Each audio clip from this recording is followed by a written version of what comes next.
Today, Coach Matt Rhule had a chance to speak with media and go into a little bit more detail about his decision to part ways with Joe Brady. Hey, I'm Chris Jenkins, credentialed member of the media, covering the Carolina Panthers for Charlotte Vibe. Also inviting you to hit that subscribe button if you like my Carolina Panthers coverage. Trying to get to 5,000 subscribers. We've got about 5 more weeks to go to reach that goal. So hope you consider doing so, and liking the video helps show your support for the channel.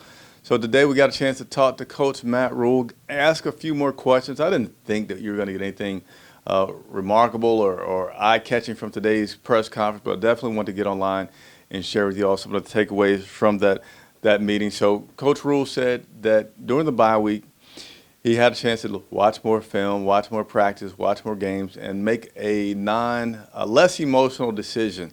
You know, after the game versus Miami, he was disappointed, but didn't want to just make a rash decision about the direction he may be going with the coaching staff. So during the week, reviewed the film, made a decision in which he felt like he was calm and level-headed to make, and that was letting go of Joe Brady. I don't know why this was mentioned, but he said he wanted to do it on Saturday, ended up doing that on Sunday. I don't know if that made for an awkward situation where a coach says, "Hey, Joe, are you in a position to come in today?" And he's like, "No."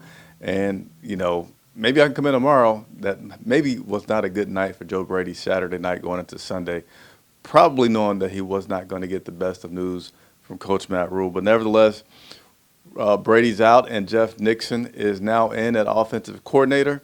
Now, Nixon, I think one of the big things as far as I asked Coach why Nixon versus any other person on his staff was that particularly he liked that Nixon had prior experience as an offensive coordinator in college. Felt like he could have chose some other guys from the coaching staff, but went with Nixon for that, and said that they've always broken down responsibilities. Some guys have third down, some guys have red zone, etc. So a lot of that will still be in place, but Nixon will be the one that's overseeing that from the offensive coordinating standpoint. But still, more so than that, Coach Rhule always has a hand into the defensive plan of what's taking place. He always has had a hand in the offensive side and what will take place there. So that's going to continue, where Coach Rhule's going to give his leadership for the offense and the direction, and then Nixon will be primarily responsible for executing that. And what about play calling? Will Coach Rhule get into that? Not really. It's still going to be the same, whereas anytime they go do something different, or I'd say major, like he gave the example today of faking a field goal, he has to give his approval on that, and that'll continue to work in the way that I just described there. What about the direction that he's given this new coaching staff? I say new coaching staff, but it's really just a revised existing coaching staff. And he said, hey, everybody here knows the kind of identity and team that we want to be. So when he said that about everybody knows what kind of identity he wants this team to be, and I'm going to talk specifically offense because this move today was yesterday was offensive related, is that Joe Brady was not able to execute what Matt Rhule was asking him to do. You know, if you say everybody knows what we're trying to do and where we want to be, and the most recent emphasis being on running the ball at 30-some odd times per game, I feel like that's where the biggest disconnect came in his evaluation of could Joe Brady continue to be the guy for him. And it's like, hey, if you told the guy to do something and it's not being done, and this is me speculating a little bit, but just also going off what Matt Rhule has said that he wanted to have happen, it's not happening, then let's get another guy in here. Let's have him execute what I'm asking to have executed. And what do I see from this point forward? Well, I really think that there's going to be some improvement. I'm not saying we're going to turn around and be this juggernaut of an offense that we could be, but I really, really, really feel like we're going to see some improvement, because you're going to see some things in which Matt Rhule knows that we should be doing and should be working on being executed.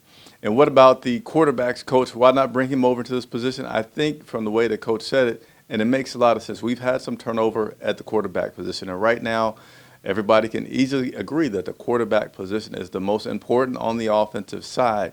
He didn't want to take the current quarterbacks coach and move him, because he still wanted that quarterbacks coach to be able to spend significant time with Cam Newton as he continues to learn this offense and has the responsibility to execute it. He takes him out of this role, puts him as the offensive coordinator, then things change a little bit. And I like the fact that Matt did not want to disrupt that relationship that Cam has with the quarterbacks coach and knowing that they needed that time to continue to work out some of the kinks and wrinkles in that. And one more history thing I had a footnote here about. He went bold. Matt Rhule said that he went bold and out of his comfort zone when he had Brady as his offensive coordinator. So breaking down what that meant. Well, bold was he didn't have an existing long-term relationship with Joe Brady, and he has had one with Snow on the defensive side. Out of his comfort zone in the sense that with Joe Brady was running offense that he was not that familiar with and was new to him, so he trusted all that to give Joe a chance. And of course, said, hey, he appreciated the time here with Joe, and he didn't want to get into any specifics, which I totally understand. You don't want to. Hey, the NFL is a very small network of people that work closely together. And you want to give Joe the chance to win his next job. You don't want to try to sabotage saying, Joe this, Joe that, Joe this, which, of course, I know fans want to know more details about. But understandably, Matt Rhule may need a new job next year in the future. Doesn't want to be known as this guy that will add the laundry of why a guy didn't work out for a team. Let other people make that decision. So that will be all that I have for you today. We'll continue to report on this team. And hey, if you're watching to the end, you're going to get some bonus information. There's some bonus coverage coming tomorrow, and it's not heavily related to team in terms of on the field. So stay tuned, subscribe to the channel so that you can see that coverage. It'll come out at about after 10 o'clock tomorrow. Probably able to schedule that broadcast for 10 o'clock, that information. Again, I don't want you to think that it's football move related, because it's not. It's something off the field that I'll be able to bring to you tomorrow. So, hey, thanks for watching. It's Chris Jenkins reporting for Charlotte Vibe.